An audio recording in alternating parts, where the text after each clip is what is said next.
যারা আইনজীবী আছেন এই বার কাউন্সিলের আইনজীবীদের মেসিভ আকারে ট্রেনিং দেওয়া প্রয়োজন।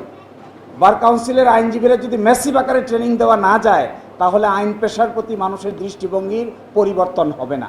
সাংবাদিক, বিচারক, আইনজীবী মিলে একসাথে কাজ করতে পারলে বিচার ব্যবস্থাটা সুন্দরতম হিসেবে জাস্টিফাই করা সম্ভব হবে। আপনারা সুপ্রিম কোর্টে ইন্ডিয়ান সুপ্রিম কোর্টের মতো একটা লাইভ ল যেন তিনি অনুমোদন দেন, তার একটা ব্যবস্থা করেন। লাইভ ল যদি কেউ দেখে থাকেন তাহলে আমার ধারণা এ ব্যাপারে আপনাদের অভিযোগ স্পষ্ট হবে।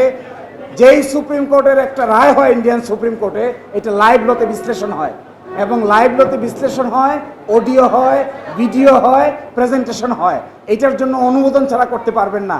মাননীয় মন্ত্রী, এই ধরনের একটা বিশেষ কিছু যদি সুপ্রিম কোর্টের সাংবাদিকরা আপনি অনুমতি দেন তাহলে বিশেষ একটা ব্যবস্থাপনা হতে পারে।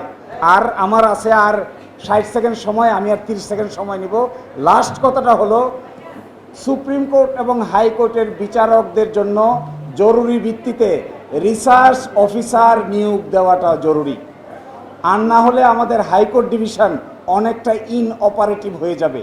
যে কষ্ট, যে পরিশ্রম করে এই কাজ করতে হয়, উন্নত দুনিয়ার দিকে তাকালে সুপ্রিম কোর্টের বিচারকদের সঙ্গে যেমন করে রিসার্চ অফিসার আছে, হাইকোর্টের 101 জন বিচারকের সঙ্গেও একইভাবে রিসার্চ অফিসার নিয়োগ দেওয়াটা জরুরি।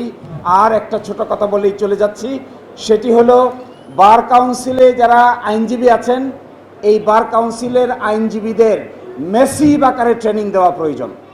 বার কাউন্সিলের আইনজীবীরা যদি মেসিভ আকারে ট্রেনিং দেওয়া না যায় তাহলে আইন পেশার প্রতি মানুষের দৃষ্টিভঙ্গির পরিবর্তন হবে না।